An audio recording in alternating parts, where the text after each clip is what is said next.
So, ladies and gentlemen, welcome to our video of Mars in the 12th house in the sign of Leo for Virgo ascendant people. As in, what happens when Mars is in the 12th house in the sign of Leo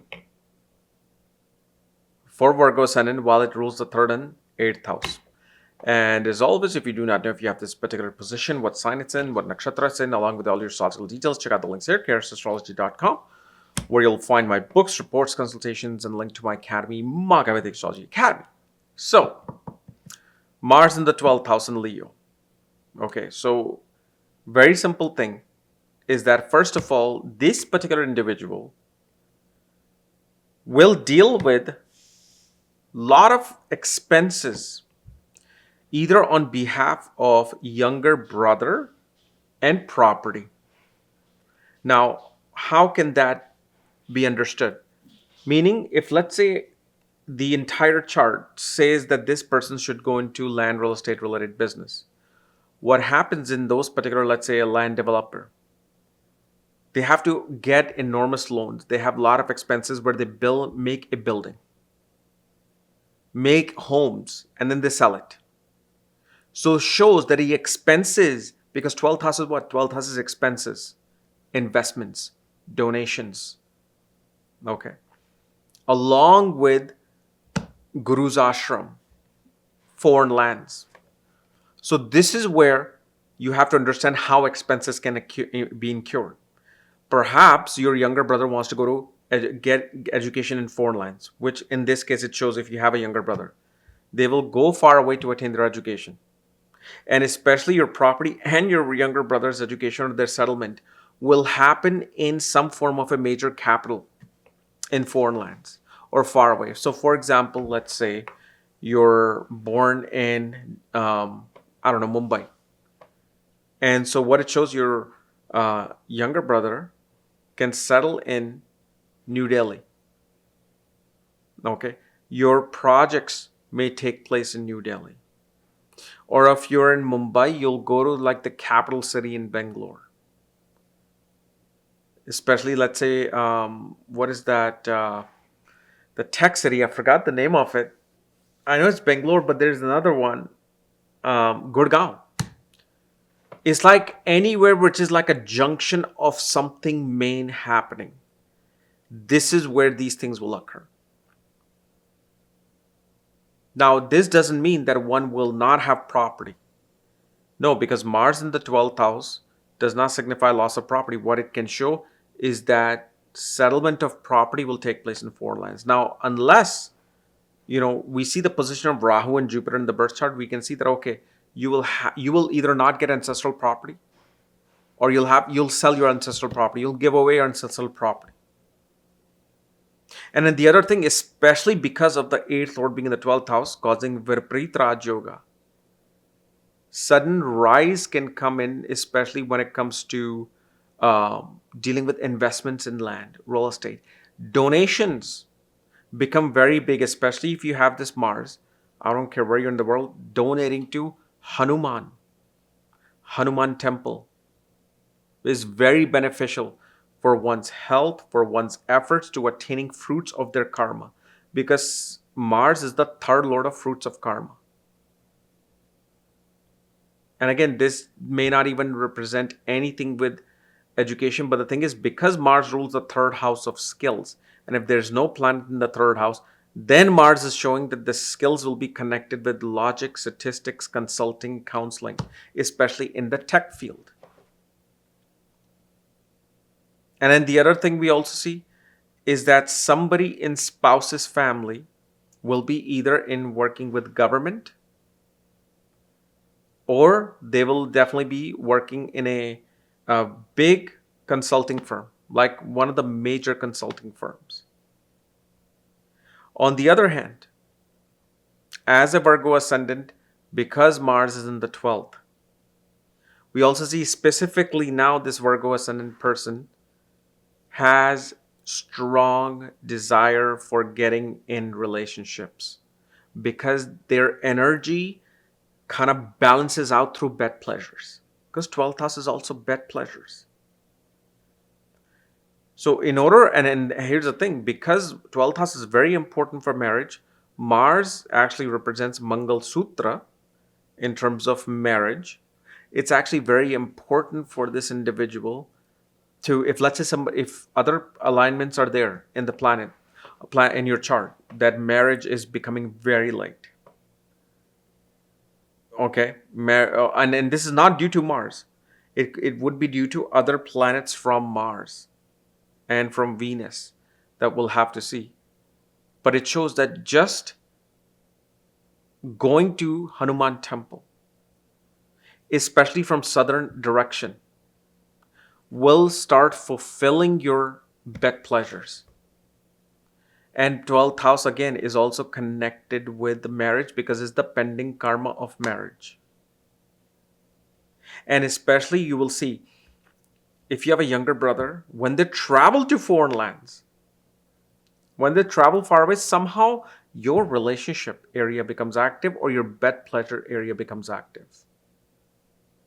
And this person becomes very good with, especially working in government research facilities. So if you're in a scientific, area, you will actually be able to find great honor when you work in government stated facility, government funded facility with Mars. And then the other thing we also see,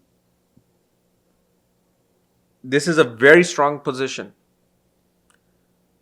of no matter how big of the debt this person has, they will always pay their debts off. And you know what the trick is to paying the debt off? Triggering the events to help you to pay your debts off.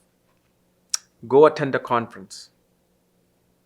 Go to any conference that is happening or large gathering is happening. And it should be a professional large gathering with some purpose.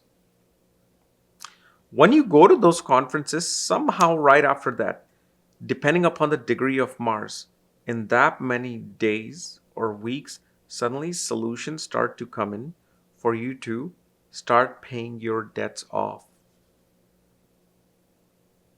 Now, 12th house is also represents our left brain.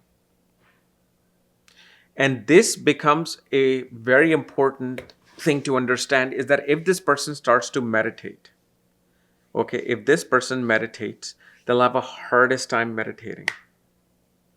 But they will become extremely good at meditation if before meditation they do either yoga, tai chi, or martial arts. So for example, if you feel like, I need to meditate, but I can't, I'm having all of these, erroneous wild thoughts during my meditation. When you physically exert your energy in one of these three areas that I mentioned, you can actually go far ahead in meditation versus anybody else. And especially again, focusing and meditating on Hanuman becomes one of the best kind of like bija to start accessing your inner world.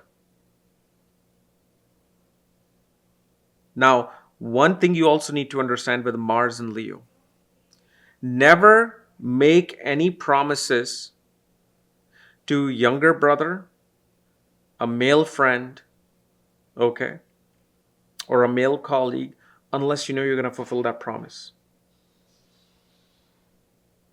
So whenever you say, oh, I promise I will do this for you, I guarantee I will do this for you, or you shake hands on a deal, but then you're like, oh no, I don't want to do it, you back away. Nope, you can't do that.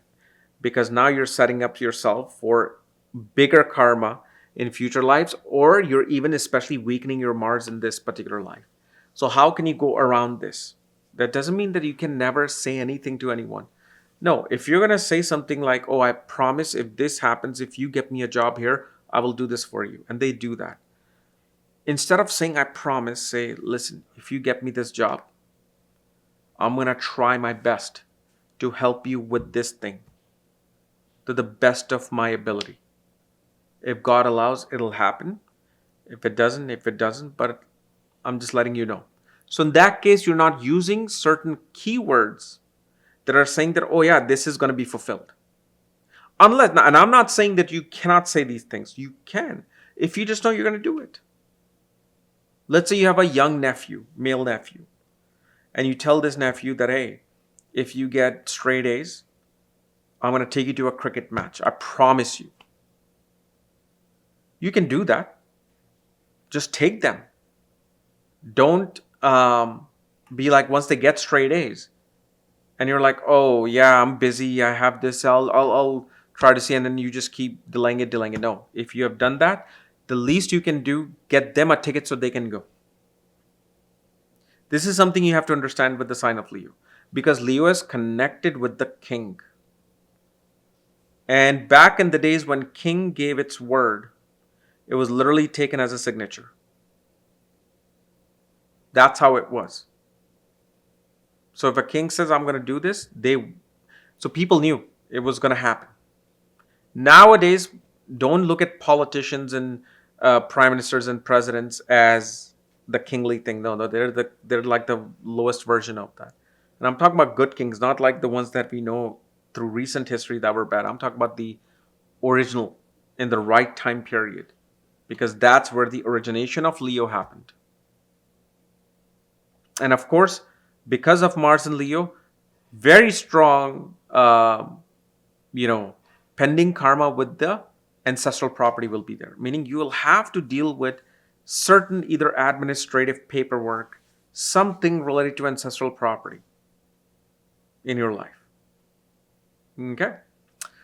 So guys, this is my minute analysis of Mars and Leo in the 12th house. If you're new to my channel, subscribe below so you don't miss these type of videos. And if you want to know where your Mars is placed, along with all your astrological details, consultations, book, check out the links here. Otherwise, we'll see you next week. Bye-bye.